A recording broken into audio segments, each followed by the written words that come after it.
गुरु ब्रह्मा गुरु विष्णु गुरुर्देवो महेश्वर गुरु साक्षात् परम ब्रह्म तस्मै श्री गुरुवे नमः। ओम नमो ब्रह्म दिव्यो ब्रह्म विद्या संप्रदायकतभ्यो वंश ऋषिभ्यो महद्भ्यो नमो गुरुभ्यः। सर्वपल्लवरहिता प्रज्ञानघनः प्रगर्धो ब्रह्मेवामस्मि। ओम नारायणं पद्मं वशिष्ठं शक्तिं च तत्पुत्रं पराशरं च व्यासं शुकं गौड़पदं महान्तरं गोविन्दनृगुन्दनमथास शिष्यं श्रीशङ्कराचार्यमथास्पदपादं च हस्तामलकं च शिष्यं तं तोटकं वर्ति कामन्नासु गुरुसन्ततो मानतोऽस्मि। श्रुतिस्मृतिपुराणानाम् आलयं करुणालयं नमामि भगवत्पादं शङ्करं लोकशङ्करं। शङ्करं शङ्कराचार्यं केशवं बादरायणं सूत्रभासकृतो वन्दे भगवन्तो पुनः पुनः।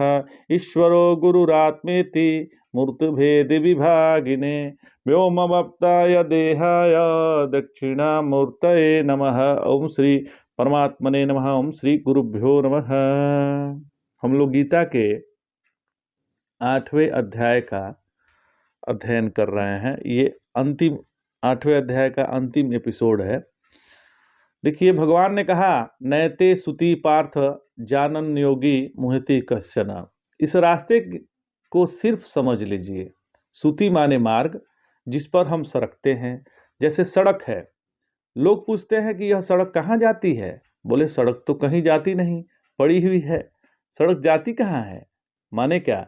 अपने आपने विचार किया होगा। यह है जहत लक्षणा। वेदांत में इसका यह नाम है जहत लक्षणा। माने आप सड़क को छोड़कर सड़क के संबंध रखने वाले, उस पर जाने आने वाले, चलने वाले पर ध्यान दीजिए कि वे सड़क से कहाँ जाते हैं, कहाँ से आते हैं। बिहार में तो सड़क को सड़क बोलते हैं, जिस पर सब लोग सरकते हैं, आगे को सरकते हैं।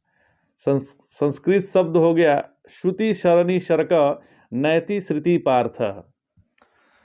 तो वासनावान पुरुष का आना जाना होता है। निर्वासन ब्रह्मलोक में जाकर ब्रह्म के साथ मुक्त हो जाता है। अब आप बताइए कि आप यहाँ मुक्त हो सकते हैं या नहीं। जब परमेश्वर यहीं है तब आप आते जाते रहें। मुक्ति के लिए इसकी जरूरत नहीं है। आप कहीं जाकर मुक्ति हो, इसकी भी जरूरत नहीं है। यह पक्का पक्का समझ लीजिए कि यदि आप जाने का संकल्प करेंगे तो जाना पड़ेगा। वासना होगी तो जाना पड़ेगा। निर्वासन होंगे तो यही तत्व इसी जीवन में साक्षात्कार हो जाएगा। आप इस जन्म मृत्यु के संसार में रहिए। इस वेद निर्मित मार्ग को समझिए महाराज। शास्त्र दृष्टि से देखिए। आप इनके दृष्टा हैं। दृष्टा ब्रह्म होता है। आप साक्षात परमात्मा हैं। भागवत में इसको बहुत स्पष्ट करके बताया है। गीता की व्याख्या है यह भागवत में। आदावन्ते जनानां सद बहिरन्तः परवारम ज्ञानम ज्ञेयं वचो वाच्यम तमो ज्योतिस्तवयं स्वयं। तो वेद की दृष्टि से ये दो मार्ग हैं। इन्हें यहीं रहते रहते शास्त्र दृष्टि से जान लीजिए महाराज। फिर आप संसार में मोहित नहीं होंगे। ऐसा करेंगे तो जाने आने वाले मार्ग में भटकना नहीं पड़ेगा। बड़ी लंबी यात्रा नहीं करनी होगी। यात्रा करने पर जो चीज मिलती है वह यहीं मौजूद है। यहाँ जो जन है, संसार है, इसके आदि में अंत में जो सत है, आकार के आरोप से विनिर्मुक्त, जो बाहर भीतर है, जो कारण कार्य है, ज्ञान ज्ञेय वचन वाच्य प्रकाश है, अंधकार है, वह कौन है? तो अयम स्वयं, वह ज्ञानी तत्वज्ञ पुरुष, वह स्वयं ही सब है। उसके सिवा दूसरी कोई वस्तु नहीं है।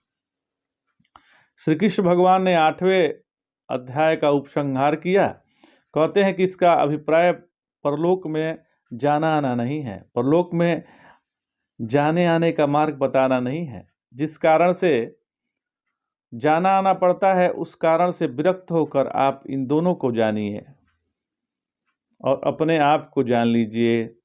इसलिए वेदेषु यज्ञेषु तपःसु चैव दानेषु यत् पुण्यं फलं प्रदिष्टम अत्येति तत्सर्वमिदं विदित्वा योगी परम स्थानोपैति चाद्यम। वेद के स्वाध्याय से जो फल होता है वेद का स्वाध्याय पूर्ण होने पर जिस फल की प्राप्ति होती है, वेद में जो करने को कहा गया है यज्ञेषु, वह यज्ञ करने पर जो फल प्राप्त होता है। वेद में तपस्या का भी वर्णन है। तपस्या से क्या नहीं मिलता, सब कुछ मिलता है। तो जो तपस्या से मिलता है, जो दान करने से मिलता है, इदम विदित्वा तत्सर्व अत्येति, यदि आप इन दोनों मार्ग के रहस्य को समझ जाएं तो आप दोनों का अतिक्रमण कर जाते हैं। आपको बार बार आना जाना नहीं पड़ेगा, जाकर मुक्त नहीं होना पड़ेगा। तमेव विद्वान अमृत इव भवति यह अमृत भवति। इस प्रकार इसी जीवन में आप अमृतत्व को प्राप्त कर लेंगे। किसी को जेल में बंद कर दिया, इसी में घूमो, यह एक गति है। इसमें 4 बार आओ जाओ। एक को बोल दिया कि इस देश से निकलकर जब दूसरे देश में चले जाओगे, यहाँ से भाग जाओगे, हवाई जहाज पर चढ़कर चुपचाप या सूचना देकर किसी दूसरे देश में तब तुम्हें इससे छुटकारा मिलेगा, स्वतंत्रता मिलेगा। इस जेल में तुम स्वतंत्र हो, यह दूसरी बात है, और इस जेल से निकलने के बाद तुमको स्वतंत्रता मिलेगी, वह दूसरी बात है। नहीं बाबा, न इस जेल में रहकर घूमना है, न जेल में बाहर जाकर स्वतंत्र होना है। इदम विदित्वा तत्सर्वम अत्येति, इस रहस्य को आप जान लीजिए महाराज। यस्यांतस्थानि भूतानि येन सर्वमिदं ततम, जिसके भीतर ये सारे प्राणी हैं और जो मया तदमिदम सर्वम अद्भुत है, यही अभी इसी रूप में अपने आत्मा का अपना स्वरूप क्या है, इसे जान लीजिए। आप आदि स्थान को प्राप्त करेंगे। आदि स्थान क्या होता है? तो आपने सुना होगा कि किसी ने पूछा सृष्टि पहले कहाँ हुई? तो कानपुर के पास एक स्थान है बिठूर, वहां ले आकर एक ने बताया कि यह सृष्टि का आदि स्थान है। किसी ने कहा कि नहीं, कहाँ है? बोले ऊपर की ओर है।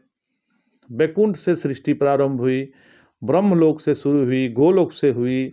यह बात भी सच्ची है, पर गोलोक क्या है, वैकुंठ लोक क्या है और ब्रह्मलोक क्या है, इसको भी जानना पड़ता है। वह अपने आप किताब पढ़कर नहीं मालूम पड़ता है, उसका अनुभव होता है, आदि स्थान का अनुभव होता है। आप अपने जागृत की आदि जानते हैं? आप प्रतिदिन जागते हैं सोकर, आपके जागने की आदि कहाँ है? बताइए। जहाँ सोते हैं वहाँ जागने की आदि है, और जहाँ जागना होता है वहीं सोना है। दोनों एक ही स्थान है। जहाँ सृष्टि है वहीं सोना है। दोनों एक ही स्थान है। जहाँ सृष्टि है वहीं प्रलय है, जहाँ प्रलय है वहीं सृष्टि है। आप अपने मन का आदि देखिए कि वह कहाँ है। स्वप्नांतम जागृतांतम चोभो ये नानुपश्यन्ति। जब आपका स्वप्न टूटता है तो आप उस टूटते हुए स्वप्न को देखते हैं। जब आपके जागृत का अंत होता है, नींद आने लगती है, तब आप जागृत के अंत को देखते हैं। सृष्टि प्रलय कहाँ है? जहाँ जागृत की आदि है वहाँ सृष्टि की आदि है। जहाँ जागृत का अंत है वहाँ सृष्टि का अंत है। माने सृष्टि का आदि अंत आप में ही है महाराज। योगिम परम स्थानुमुपैप्ति चाद्यम। भूगोल आपको कब मालूम पड़ता है? पूर्व पश्चिम उत्तर दक्षिण कब मालूम पड़ता है? रात दिन पहले पीछे कब मालूम पड़ता है? यह माँ बाप और यह बेटा बेटी है, यह कब मालूम पड़ता है? कहाँ से मालूम पड़ता है? किसको मालूम पड़ता है? यह देश का आदि है, यह काल का आदि है, वह द्रव्य का आदि है। और जब महावाक्य उसको बताता है कि तुम जब काल के आदि हो तो तुम्हारी उम्र कहाँ से आरंभ होगी? जब देश के आदि हो तो तुम छोटे बड़े कैसे? जब तुम वस्तु के आदि हो तो वस्तु के अत्यंता भाव के आदि हो, तो तुम में यह वस्तु कहाँ से आई? साक्षात परम ब्रह्म परमात्मा होने का अर्थ यह नहीं होता कि आप समाधि लगाकर बंद कमरे में बैठ जाएं, हिमालय में भाग जाएं, बैकुंठ में उड़ जाएं। मुक्त होने का अर्थ इस धरती को छोड़कर ऊपर उड़ना नहीं, कहीं कोने में भागना नहीं, कहीं भीतर घुसकर छिपना नहीं। मुक्त होने का अर्थ है सर्वथा वर्तमानो अपि स योगी मयि वर्तते। यह श्लोक अपने गीता में तो पढ़ा ही होगा। सर्वथा का 2 बार प्रयोग हुआ है। सर्वथा वर्तमानो अपि न स भुजयो अभिजायते।